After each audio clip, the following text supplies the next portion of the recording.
And we can begin with just a settling in meditation. And as people join us, I'll let them in. So let's just get comfortable, whether that's sitting or lying down, whatever your body feels most comfortable doing. And either softening your gaze or gently closing your eyes and taking a few deep breaths and bringing your attention inward, exhaling and relaxing.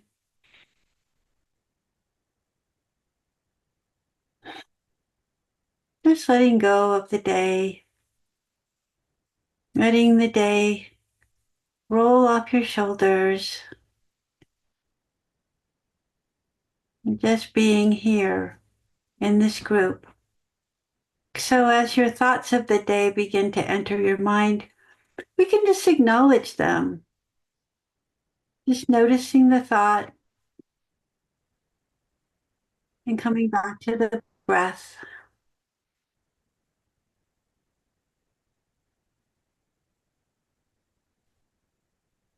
feeling yourself settle. And notice your body, how as you exhale, intentionally releasing any stress or tension in your shoulders, in your belly, in your jaw muscle. Just notice how your belly softens even more. Your body feels a bit heavier. Your shoulders relax a bit more.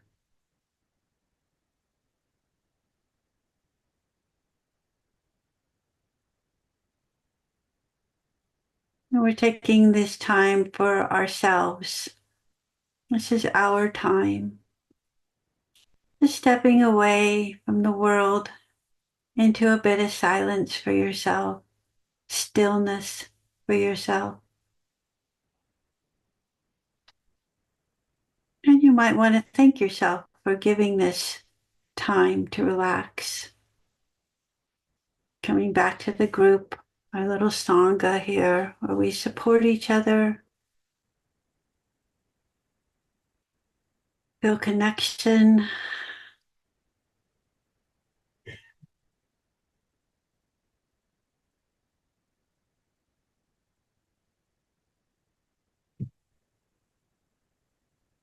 Maybe take another deep breath or two, exhaling and just allowing the body to get just a bit heavier as we relax a little bit more.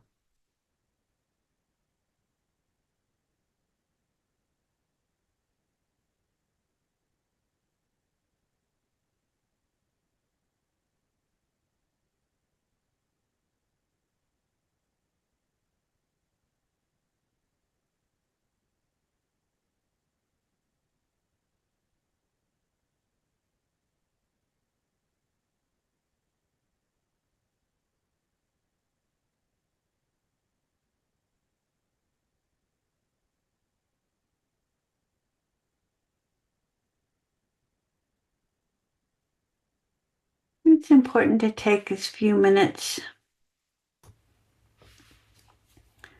just for yourself, just to settle in with yourself. It's important to do each day, but especially once in a while in the group, just for the connection of like-minded people, supporting each other.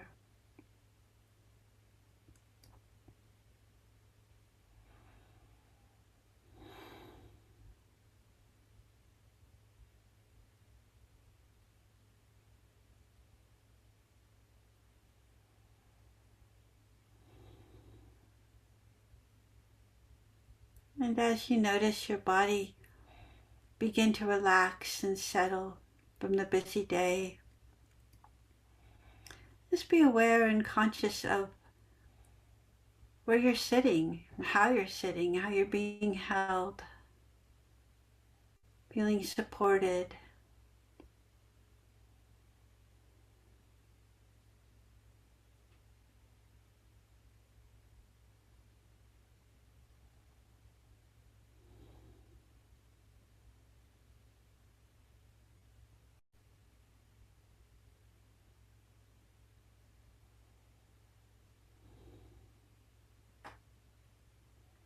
And we'll stay with the rhythm of the breath, focusing on the breath. So as the thoughts do enter the mind, just coming back gently to the breath and beginning again and again. We experience the entire breath in from the tip of our nose, through the nostrils to the lungs. And we notice the body movement as we breathe in and breathe out.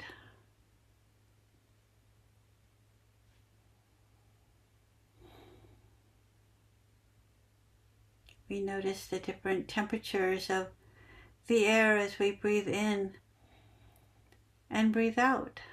Probably feels a bit warmer on your upper lip as you exhale.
So gently coming back to the group, fluttering your eyes open.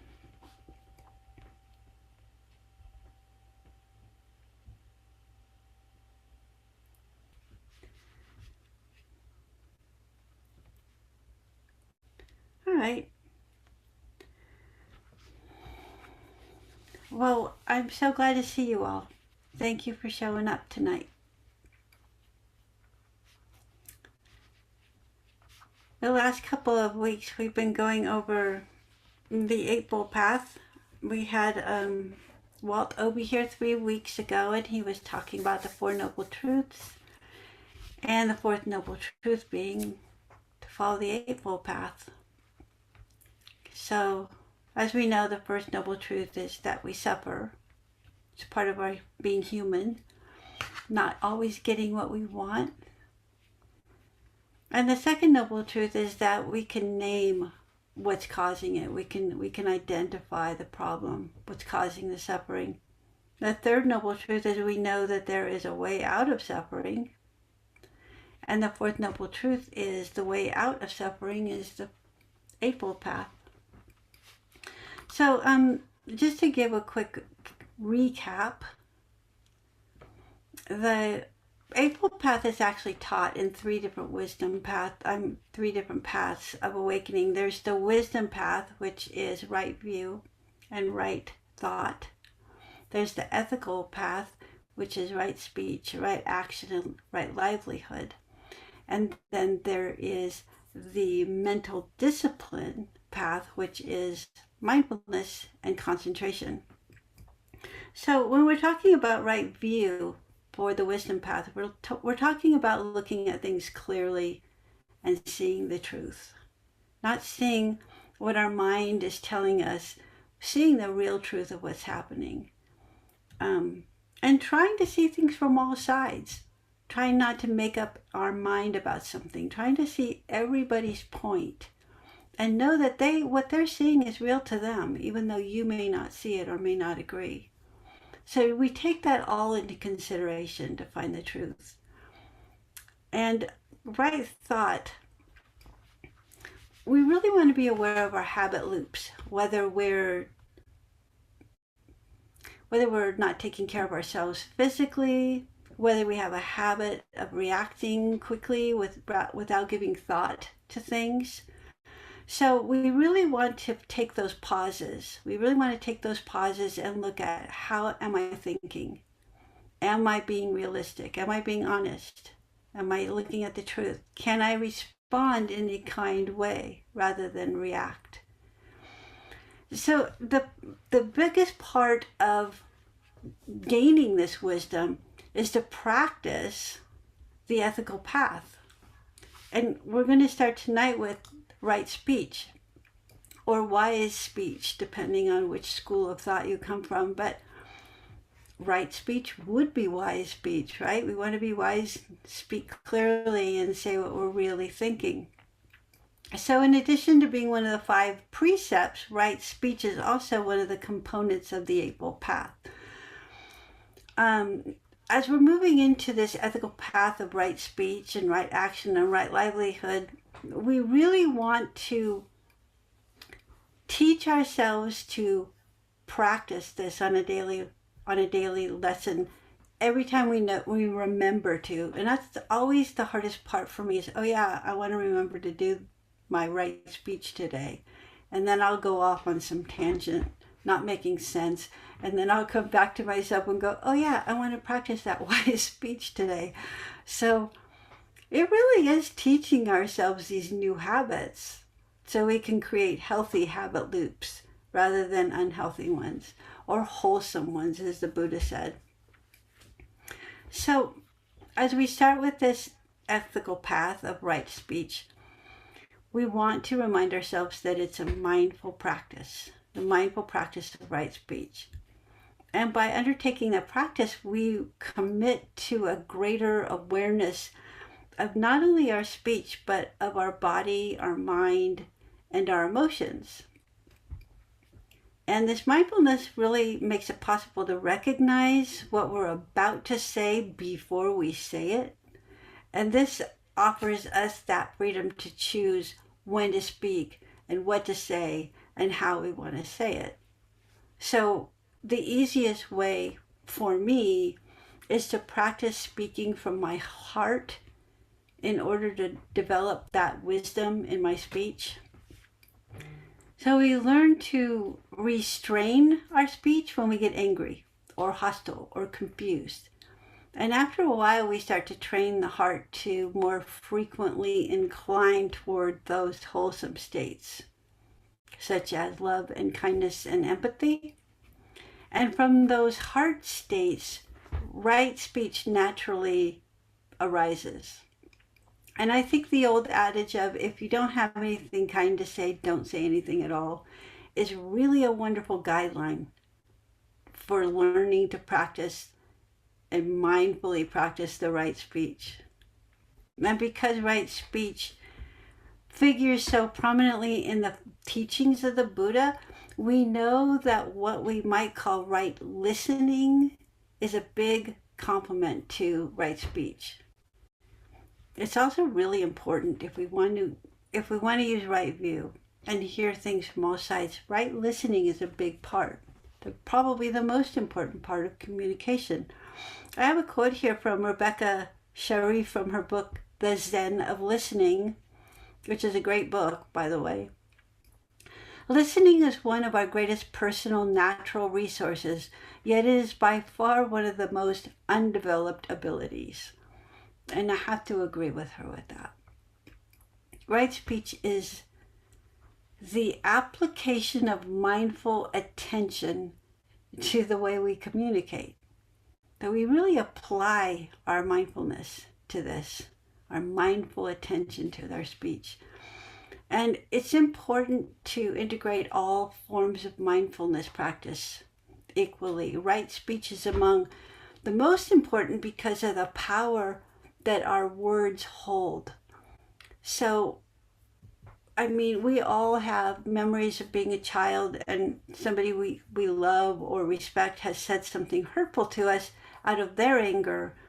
And we will carry that with us for the longest time, if not forever. It really scars.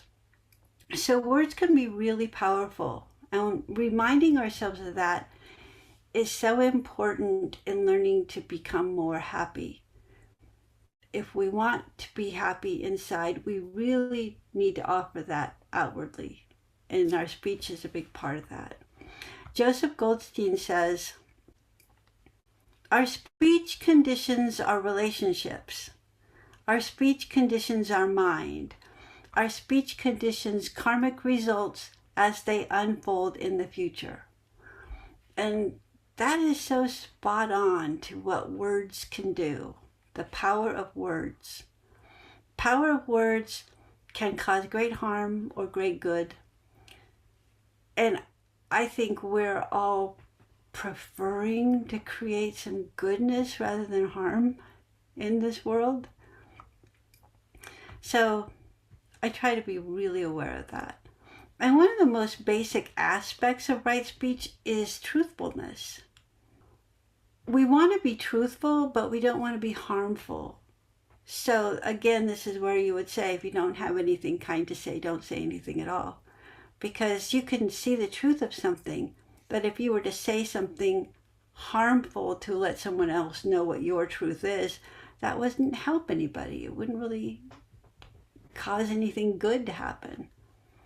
So there's also this part of us, speaking of right speech, none of us is completely honest, right? We all kind of bend or shade things in our favor. And I think it's just our human nature where we try to paint ourselves in a brighter light than maybe we deserve at the time. I don't know. But we never really completely all the time tell the truth. There's always a little bend in there or a little shading. So one of the things I'm trying to do, and I've been trying to do this for 35 years, ever since I've been clean and sober, look at the things I say and did I tell the truth? And if I find that I didn't tell the complete truth, the most important thing for me to do is look at why. Why didn't I do that? What am I hiding? And it's really healthy for me. It's really healthy for me to look at those things. What am I hiding? What am I avoiding? What am I not looking at? So this is part of developing the wisdom, right, in our wisdom path. We really want to be honest with ourselves so that we can speak kindly and honestly. And another important part of right speech is not to slander or gossip, because that can cause great harm to people. That can cause huge upsets in people's lives. I think more so than we realize. It causes nothing but disharmony and division. It really does not help anyone. Joseph Goldstein says to ask ourselves, is our intention in speaking of others to someone else to divide or bring people together? But if we just practice asking that basic question, it would transform the world. And I think that's really true. And to help us with that, one of last week's suggestions is to put it through the 3 filters that Socrates talked about. Is it true? Is it beneficial? And is it necessary? And then we can always use the acronym THINK, which we've done before. Is it true? Is it helpful? Is it inspiring? Is it necessary? Is it kind? So we really want to practice these things. We really want to practice this in our daily practice. We need to stay mindful and conscious of the energy behind our words and the quality of our speech, because it affects ourselves and other people. It can cause harm, it can cause happiness. The Buddha taught both what to avoid and what to cultivate, and right speech is to abstain from lying, stay away from divisive speech, abusive speech, and idle chatter. So you don't want to just chatter away to fill in the space. If you are one that tends to just talk away because it's quiet and it makes you uncomfortable, that's something really important to look at. Why are you uncomfortable with silence? The 5 guidelines for well-spoken speech are: is it timely? Is it true? Is it gentle? Is it beneficial? And is it spoken with the intention of goodwill? So again, we come back to the wisdom path of right intention or right thought. Where is your intention behind this? Is it kind? I think one of the things too that I wanted to bring out tonight was we need to sometimes not say anything. Sometimes it's wisest to just stay silent, just because we're waiting for the appropriate time to say something. So out of compassion, sometimes we just want to stay silent.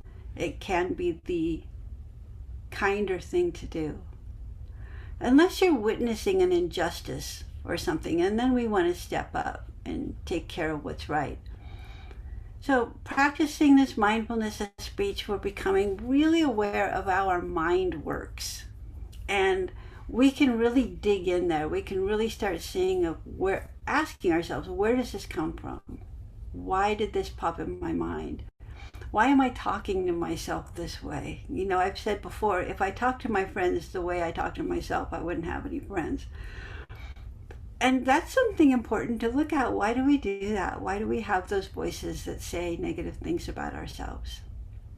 We really don't deserve that kind of talk. So we want to look at where we might fall short and what we need to practice, and whatever is going to develop more wholesome and beneficial habits for us. That's what we really want to focus on. And another thing you might want to ask yourself is, does my speech reflect who I am or who I aspire to be? So practicing being the person you aspire to be actually helps it come to fruition, instead of falling back into bad habits or negative habits or unbeneficial habits. If we're kind and thoughtful and compassionate, we really can create a lot more connection rather than division. And by doing that, we really can transform the world, because people meet us and say, oh wow, that's a really kind person, they're so sweet. That tends to bring out the goodness in them. They kind of want to be like that too. So we can be the example. And I think in order to be the example, we just need to train in this. We need to practice our training of right speech and wise speech and looking at the truth. And we learn a lot from ourselves when we really look at the things we say and how we say them. And it's so important to keep tabs on how we talk to ourselves, because the kinder we are to ourselves, the more we can be kind to other people. Okay, let's do our meditation then.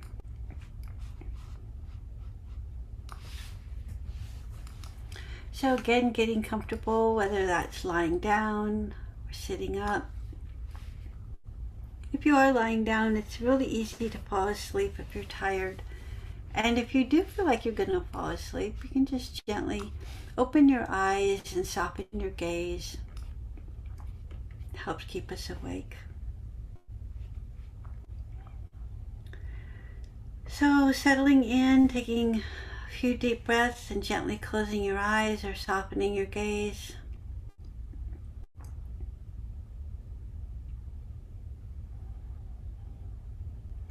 We do a body scan, see if there's any areas we can let go of a bit more.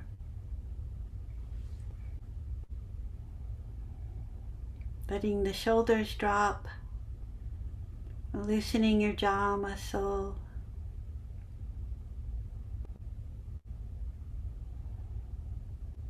Softening your belly, letting your arms be heavy in your lap or at your side.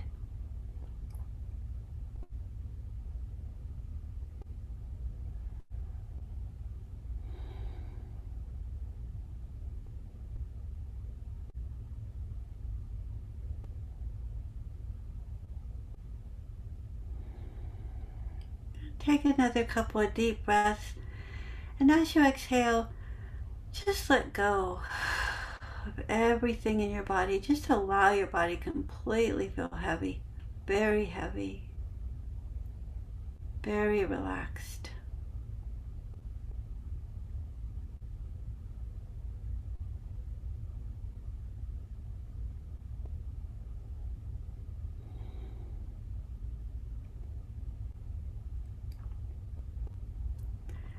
And stay with the rhythm of your breath.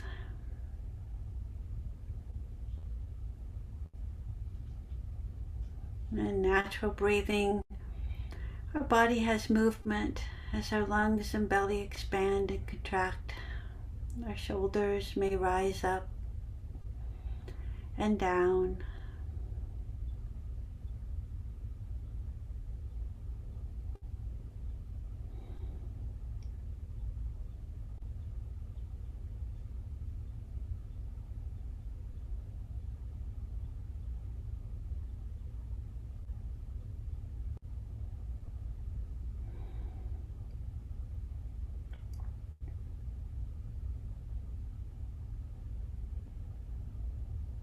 And as we stay with the rhythm of our body naturally breathing, we can focus on the body and the breath. Just relaxing into each exhale and staying with the inhale. You can notice your body movement or just follow the breath itself.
Maybe you can sense into the mood you might be experiencing. What kind of mood did you have today or are you having?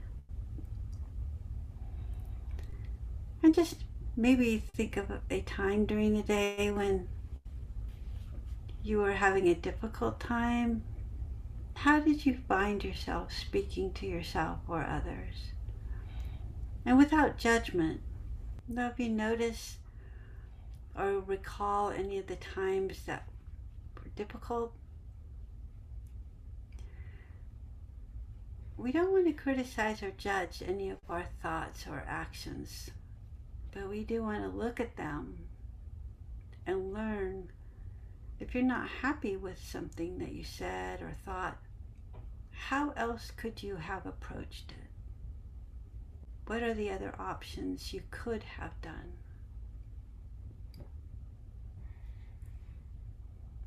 And this is how we develop these new habits, which is some investigation.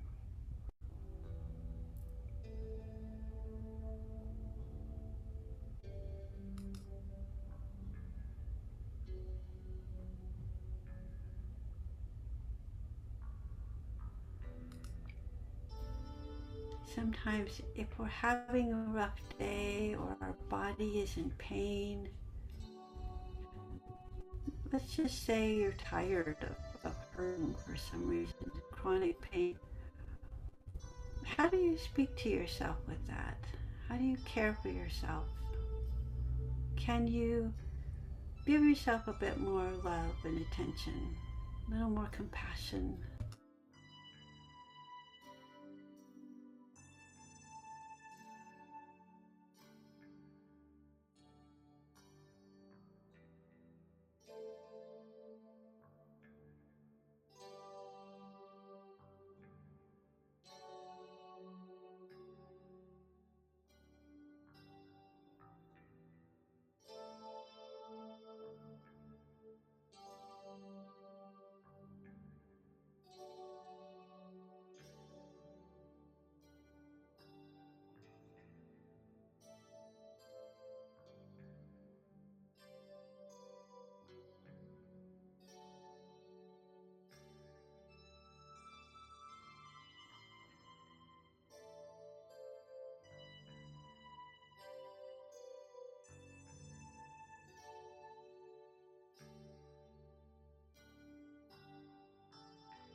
Maybe we could say a few mantras to ourselves. May I speak to myself with great care and compassion. May I speak to myself with great care and compassion.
May I be thoughtful and kind when I speak to others. May I be thoughtful and kind when I speak to others.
May I practice silence rather than idle chatter.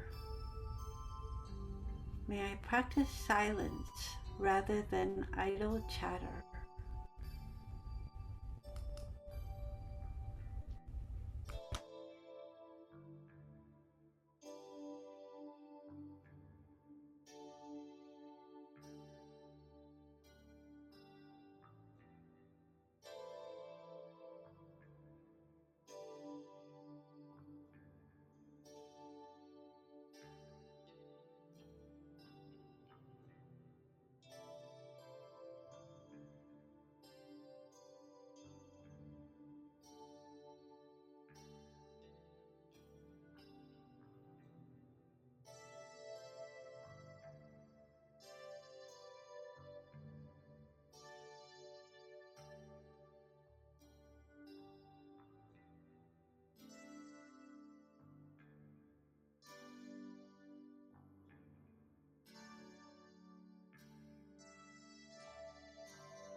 May I pause when I'm angry and respond in kindness.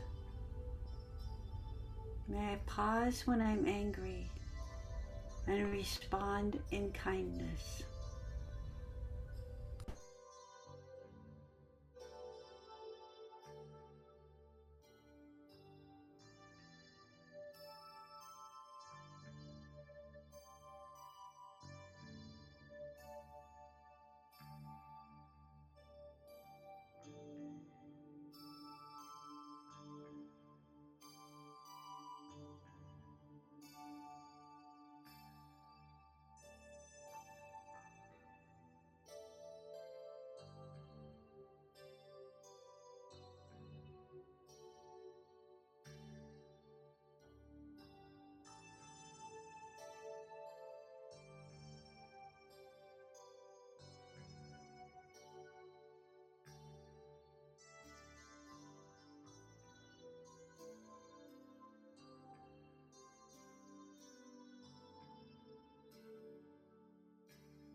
May I listen deeply to others with the intention to understand. May I listen deeply to others with the intention to understand.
May my speech be truthful, gentle, and beneficial.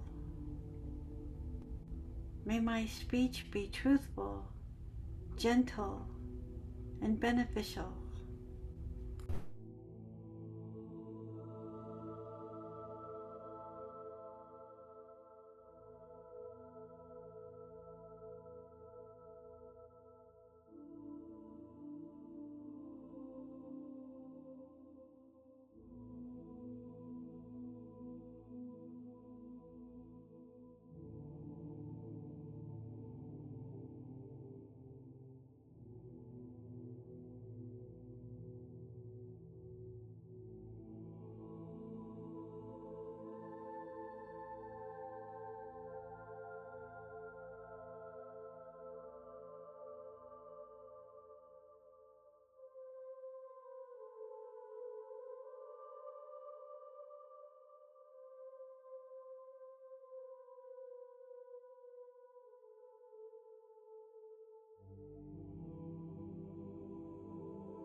So thank you all for joining us.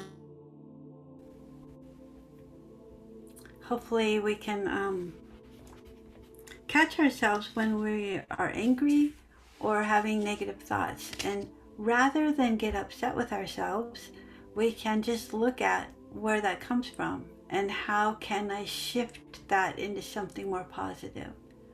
How can I be kind to myself, just noticing, oh, I lost my temper, or oh, that wasn't a nice thought. How can I change that to being kind to myself and letting it go? Just teaching myself not to do that, to replace it with some kind thoughts, some generous thoughts. I don't think we're very generous with ourselves. I know I tend to not be.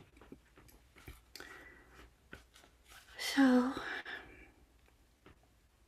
that's a lot to practice. But I think we can do it. I think we can become really good people, living a really good life, helping others be really happy. Anyway, I appreciate you showing up tonight. Thank you so much. Hopefully you'll be here next week. I'd love that. Have a wonderful week. Practice being nice to yourself. I love you all. See you next week then. Bye bye.